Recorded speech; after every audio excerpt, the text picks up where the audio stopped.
And we are back. So we've got not a lot to read, but probably still a lot to read. For example, we have the Sentinel 1/6 Ludens action figure. Ludens is a symbol and mascot of Kojima Productions. A 1/6 scale model was created by world-renowned Japanese figurine maker Sentinel Miniatures. The extravehicular creative assembly or activity suit he wears has been recreated in exquisite detail, enabling him to boldly go where no man has gone before in order to spread its gospel of play.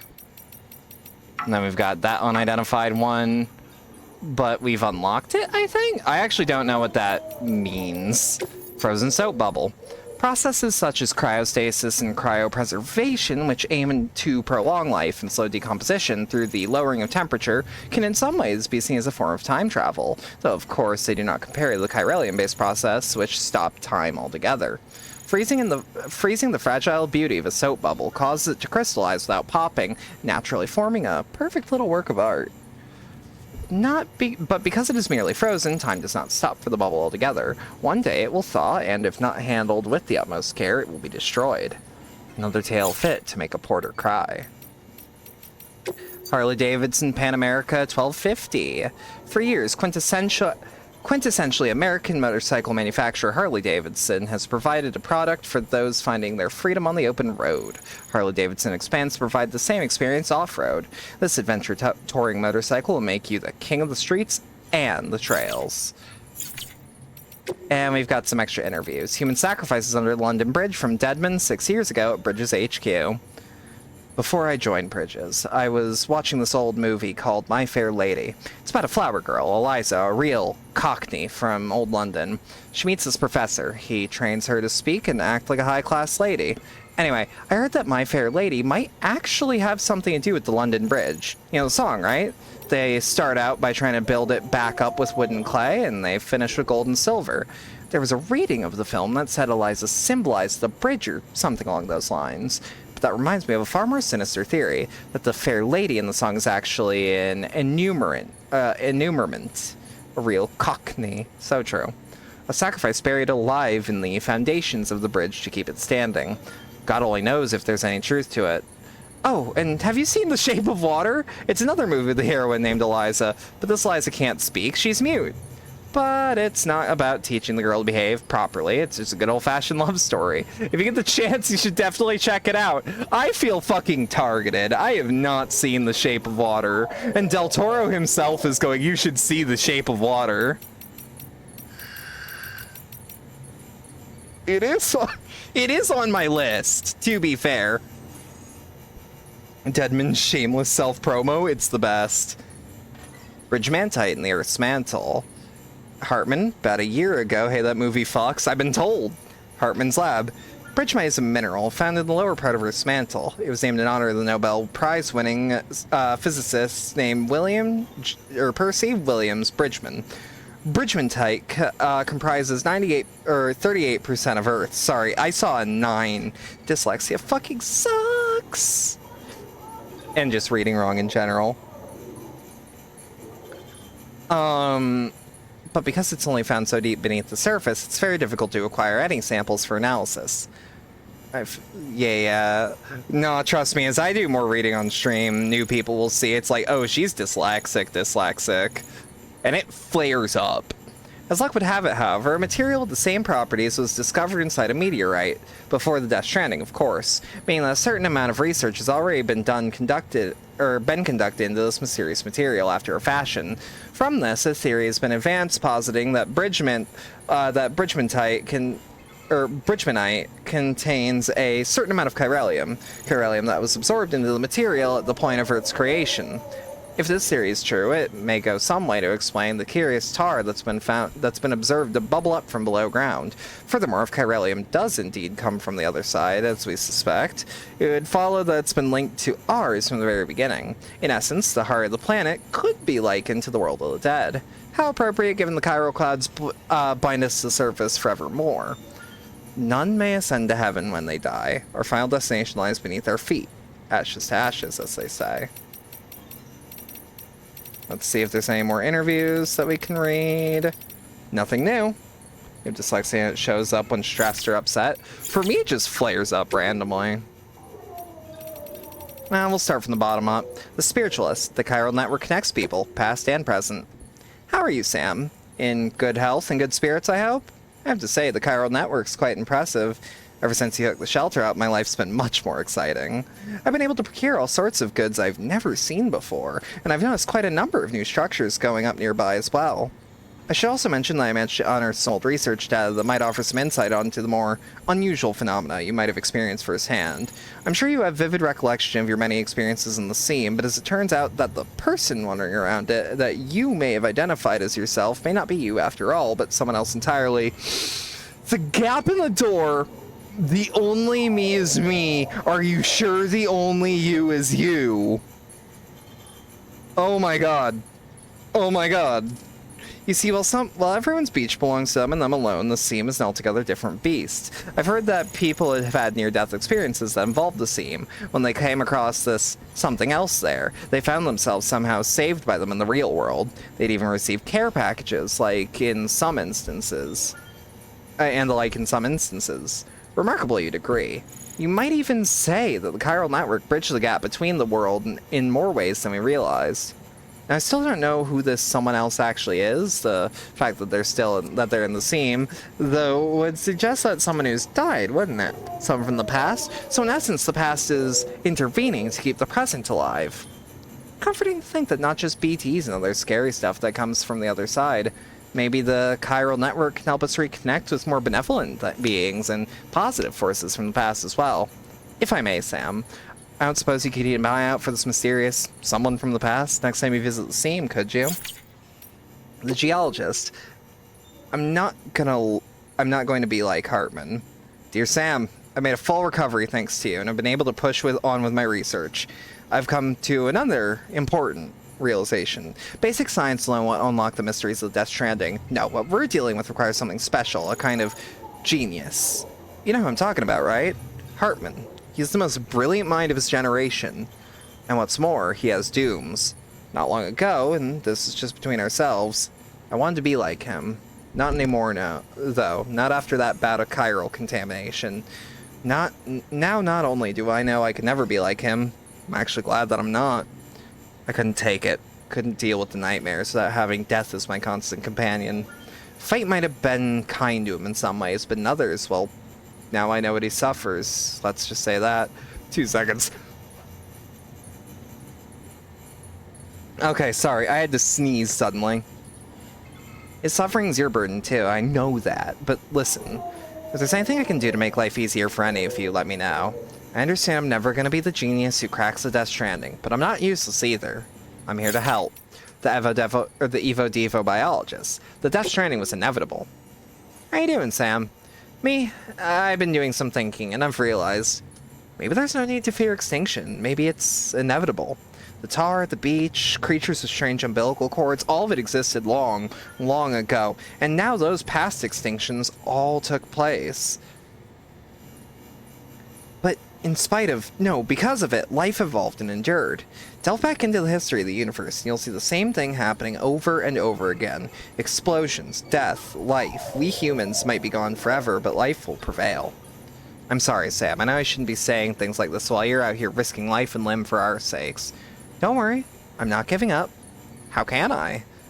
I'm terrified of death like everyone else. I'll stop speculating now and just get on with my research. The Mountaineer. So how's the climbing anchor treating ya?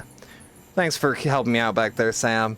Out of curiosity, you have a chance to use the climbing anchor I gave you? Pretty special, you know. The missus used to use it. It was custom made for her by chiral craftsmen. Super light and durable and just the thing for rough terrain like this. She wants you to have it. Her way of thanking you for helping to bring our baby boy into the world. Here's hoping you get plenty of use out of it. Peter Englert. On behalf of the dead, I give you my undying thanks. Dear Mr. Bridges, you cannot possibly know how perfect your timing proved to be.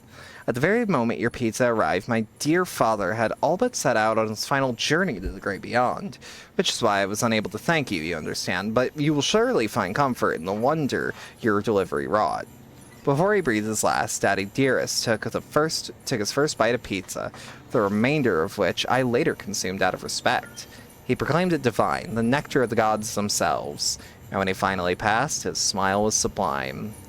May I say on behalf of us that whoever prepared is a wizard of the culinary arts. You have, as ever, my undying thanks. The doctor, the chiral network might push us further apart.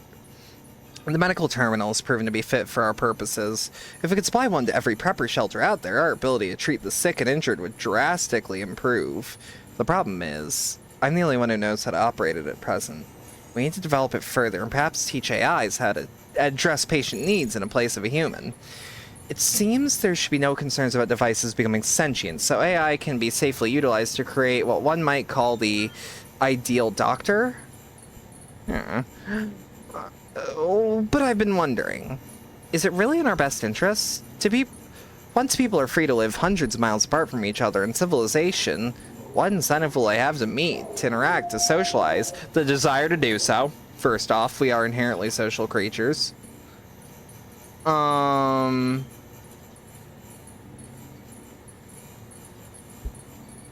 Sorry. The chiral network brings people together and provides safety and convenience, but it could also, in time, isolate us.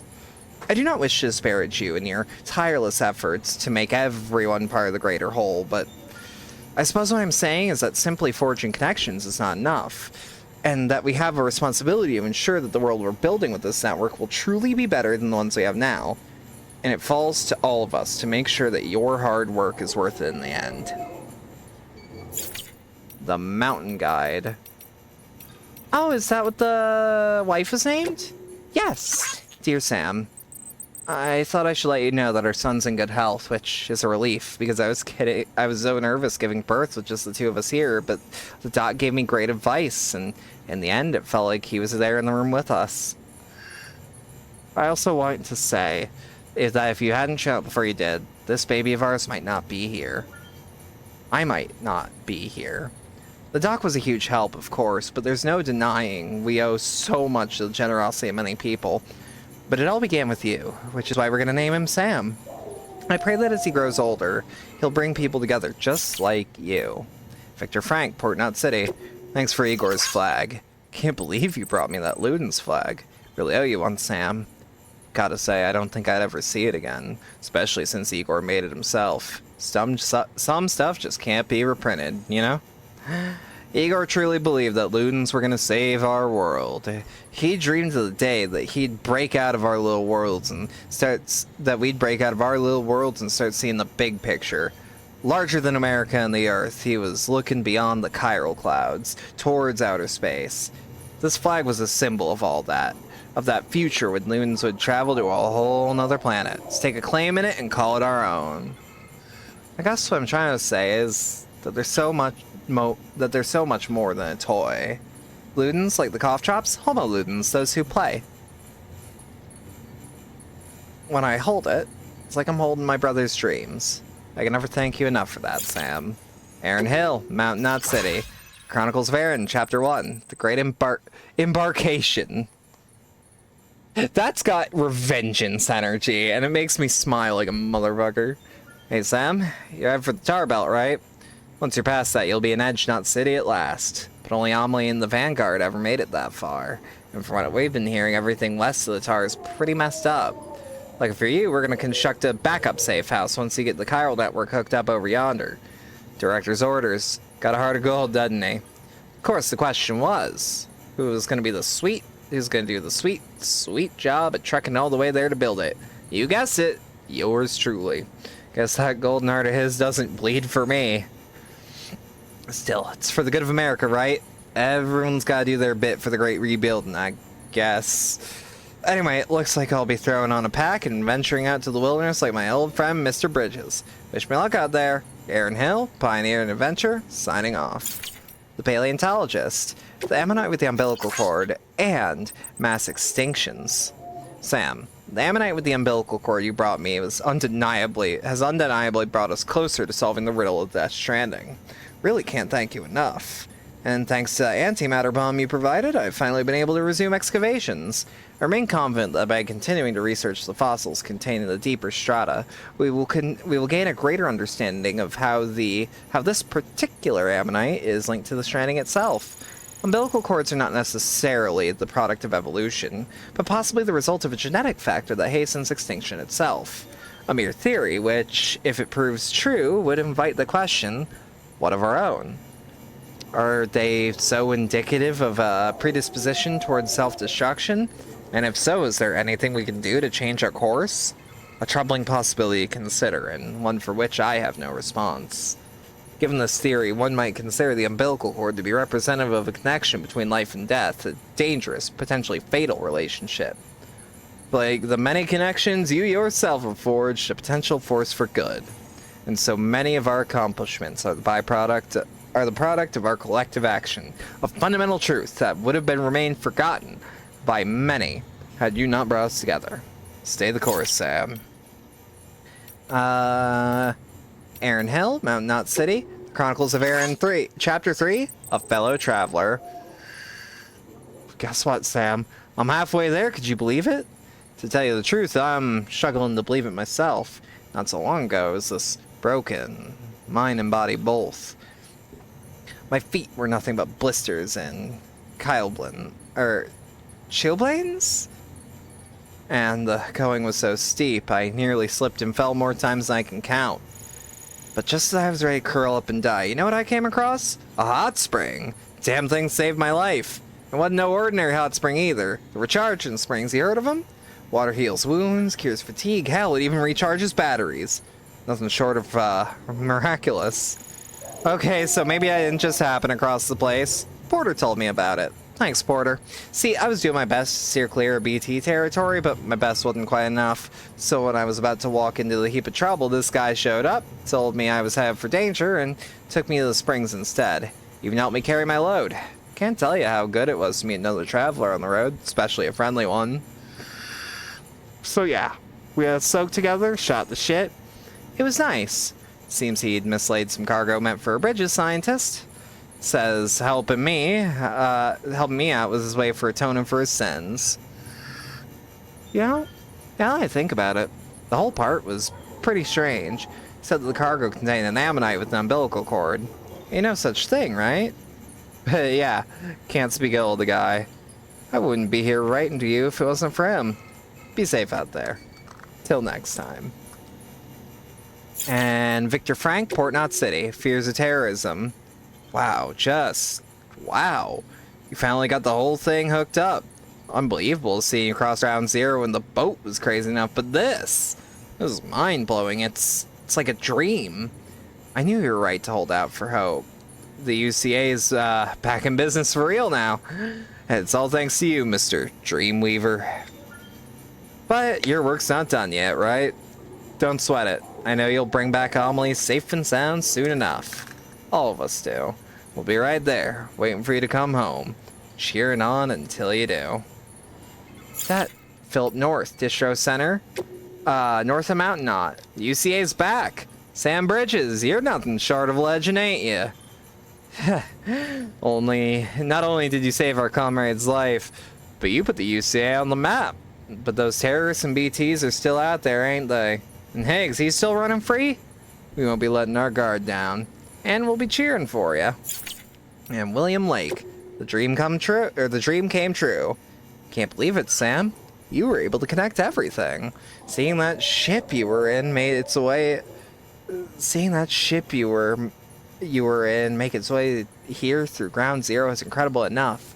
But this feels like a dream now. So glad I didn't lose my patience waiting on the second expedition. You made the dream come true. But you aren't done yet, right?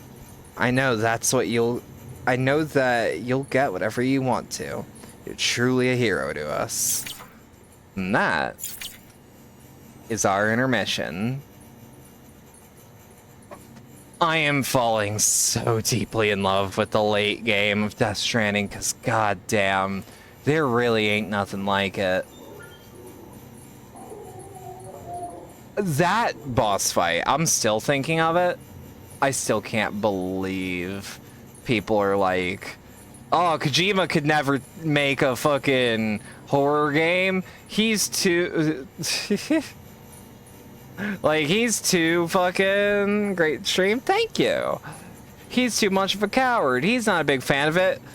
Shinji Mikami wasn't also a coward, like self-described when he made the original Resident Evil. But yeah, no, we've been going for 8 hours straight. I love this game. There is nothing quite like it, and we're not done yet. We're in the final leg of it. At the moment, though, I've got nothing else planned. Expect a schedule sometime later in the day. I'm not gonna make it instantly, as per usual. It is a fun game. It really is. So I don't intend to make my schedule immediately. I will probably be in self-described cowards no fear and can show that exactly. They'll show you what gets to them, and that's usually what makes magic happen. We're gonna raid though. We're gonna raid out to Kiki Sencho.